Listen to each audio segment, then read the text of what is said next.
From a business perspective, the National Football League is by far the most successful league in professional sports. The NHL, the NBA, the English Premier League, all massively popular organizations worldwide.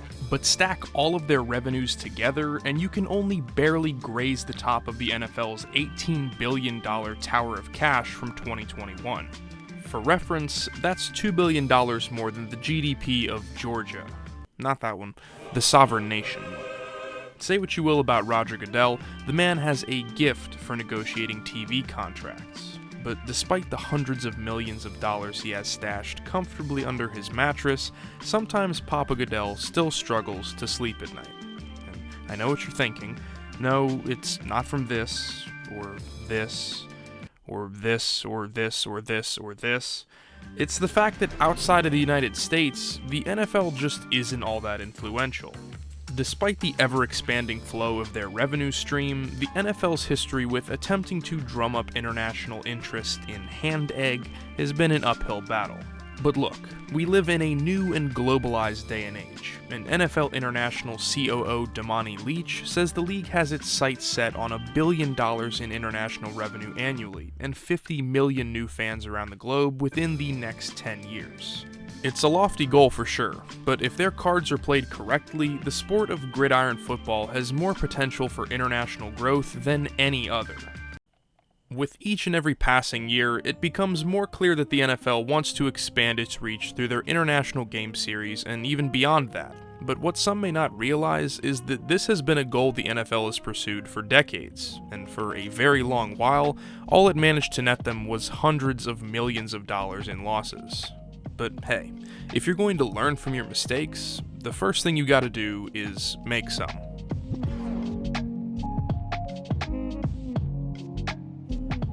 As early as back in 1950, the NFL began experimenting with games outside of US soil, eventually generating some moderate interest with annual preseason games called the American Bowl in 1986, bringing gridiron football to an international audience.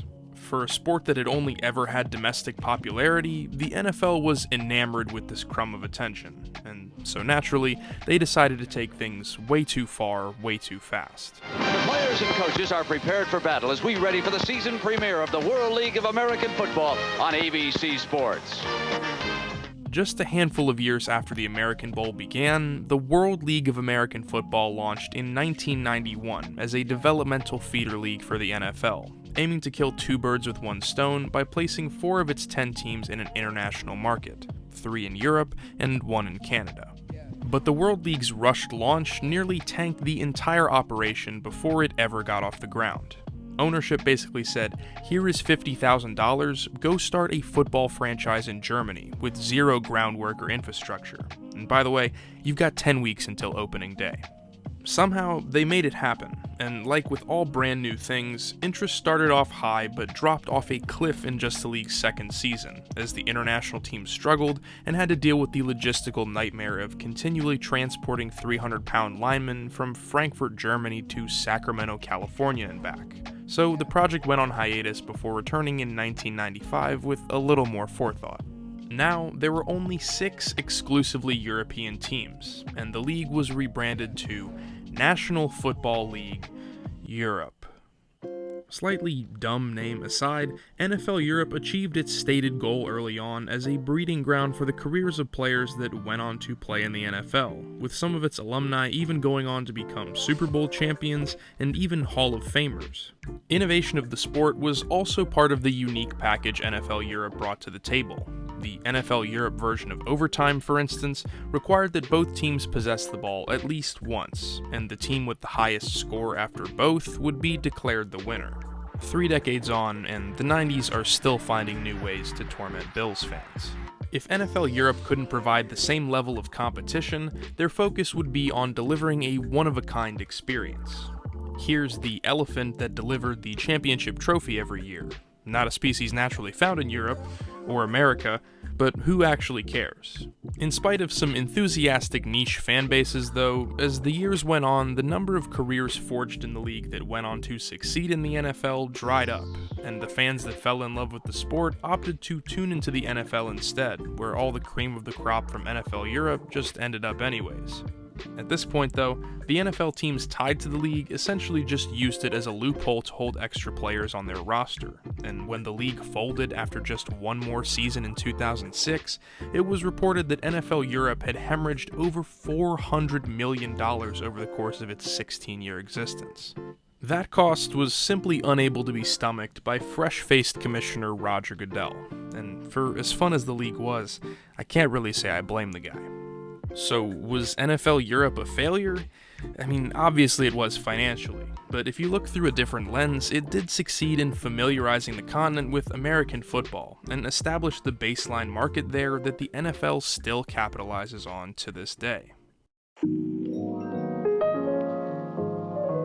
First launched in 2007 from the grave of NFL Europe, the NFL's International Game Series has continued to expand with each passing season. Since its debut, a regular season matchup has been played in London yearly, with the number of UK games expanding to at least 3 per season in 2014, and the inclusion of regular games played in Mexico City beginning in 2016. For both the NFL and its international host markets, the series has been an incredibly successful venture, and the arrow is only pointing up on it from here. 2022, for instance, will see Tom Brady and the Buccaneers travel to Munich, Germany to take on the Seahawks in the first regular season NFL game ever played in that country. There are 5 international series games scheduled for 2022, and the NFL has announced there will be a minimum of 4 every year going forward. Though there's no longer a dedicated NFL league in Europe, the internet's global reach has only gotten wider and wider since 2007. So anyone with Wi-Fi and an interest in the sport is able to learn all about the game and their favorite teams without having to depend on them being televised in their home country. And the emergence of products like NFL Game Pass has only increased this accessibility in recent years. The scarcity of a live NFL product internationally results in tickets for these games selling out within just minutes, and the NFL's decision to learn from their mistake and not jump the gun on building the UK market has transformed what started out as a novelty event into homegrown loyalties for a number of different NFL teams. Obviously, the most marketed and present team in London is the Jacksonville Jaguars, who have played in the International Series every year since 2013 and have flirted off and on with the possibility of a permanent relocation. Roger Goodell, for one, has certainly come out in favor of the idea of a London franchise in years past, and will likely continue to pursue that prospect with ownership. Because no matter what team ends up in the relocation portal, London has a bigger market than they do, full stop. However, there's also no shortage of logistical problems with transporting a team across the Atlantic Ocean for 8 to 9 away games every single year, let alone in one of the most physically grueling sports on Earth. There's also issues regarding a renegotiation of the collective bargaining agreement in that event, or the fact that there's already those dedicated followings for many different teams in the UK, and morphing overnight from the fan of a successful franchise into a Jaguars fan sounds like the premise for a scary story you tell around the campfire. Oh my god! Oh jeez, oh my god!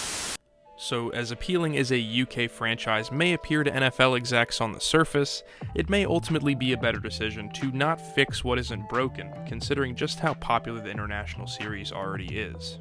The NFL also rolled out an International Home Marketing Area initiative back in December 2021, a long fancy name for what was essentially an auction for each of the league's teams to obtain exclusive marketing rights in various nations across the globe. Personally, I'm not really a fan of this move in terms of growing the game, especially when you consider people are far more likely to fall in love with a team based on a specific player or moment. Again, not every NFL fan in London is a Jags fan, and I sincerely doubt that every other Canadian NFL fan is going to go buy a Kirk Cousins jersey just because you tell them to.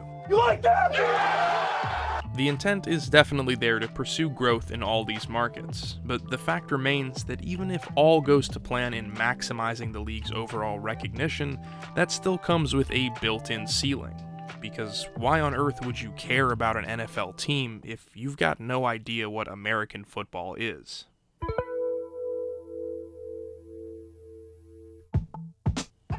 The NFL has 2 major hurdles to bring the game to new fans internationally, specifically the younger generation that have the potential to become lifelong fans of the sport. The first has to do with the accessibility of playing the game, and the second has to do with the fact that there is a growing but still very small presence of international players found in the league, which we'll focus on first. As is the case with any sport, kids most identify with athletes from their home country, and when they see a player succeeding at the highest levels of pro sports, it makes those impossible dreams attainable to them.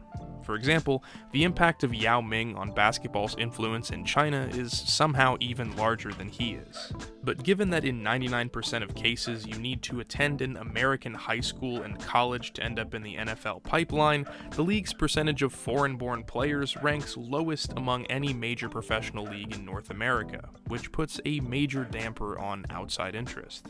That's where the NFL's International Player Pathway program comes in.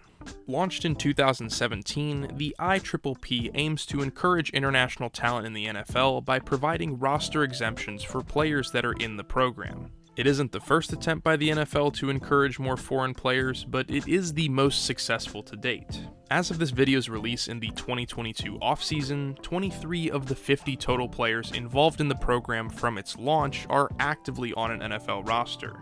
Even in its short history, the program has already launched the careers of solid NFL talent, with players like Jordan Mailata, Efe Obada, and Jakob Johnson all moving on to play over 1,000 snaps in the NFL. But even with the best opportunities in the world, for football to have a truly international talent pool, it has to become an international sport. Jordan Mailata, for all his athletic ability, had never played a snap of organized football before being drafted by the Philadelphia Eagles, and only chose to play offensive tackle because he had watched The Blind Side before. That is hilarious, but it reflects a fact that for those that don't grow up constantly exposed to it like Americans do, football's complex rule system and specialized equipment are often too tall a barrier to be worth climbing.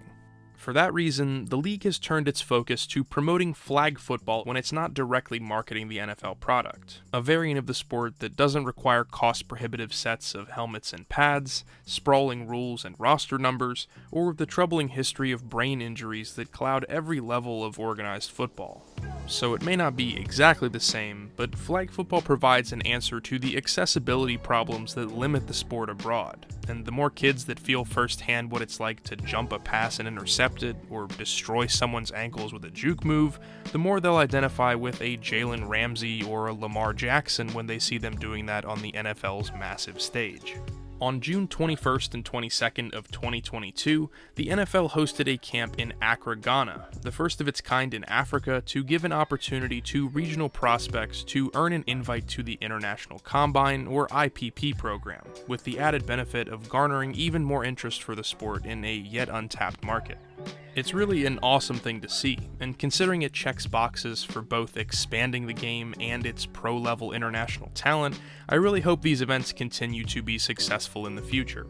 Granted, the groundwork for that takes a lot of time and resources on behalf of the NFL in the name of slow, organic growth. But I mean, how else do you establish a framework for football to exist in regions where no one would pay it any mind otherwise? Well, the answer to that is pretty simple, but it's not exactly an easy one.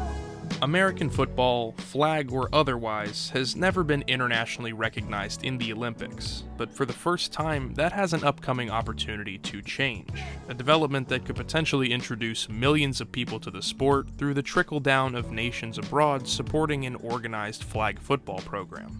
Back in 2013, the Olympic Committee actually recognized American football's international governing body, the IFAF, but since then, it has not been nominated by any host country to be added to the Olympic Games. But hold on.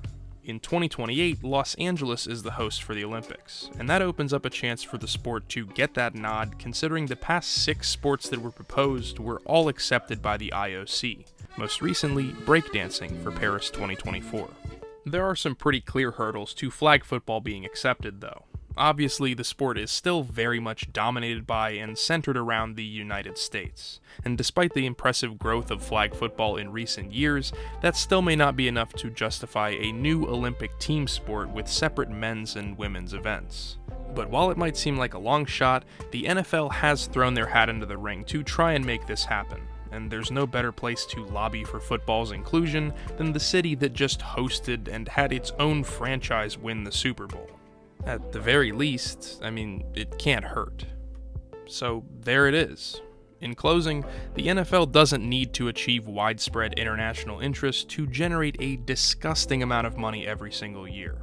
And being perfectly honest, the only reason they've ever been interested in that expansion is so they can generate an even more disgusting amount of money. But beyond the soulless profit motive that drives the NFL machine, so many people outside of those owners' meetings want to see football grow strictly for the love of the game, because it only serves to improve the sport that so many of us spend way too much time obsessing over or creating entire YouTube channels around. It's why so much pride is put into the running of the International Series and NFL Europe before it, and it's the reason that retired NFL vets will go out and build the game's reputation with a new generation that otherwise would never learn how to throw a spiral. That camaraderie and competition that comes along with an internationally beloved sport like soccer or basketball is a very special and enviable quality.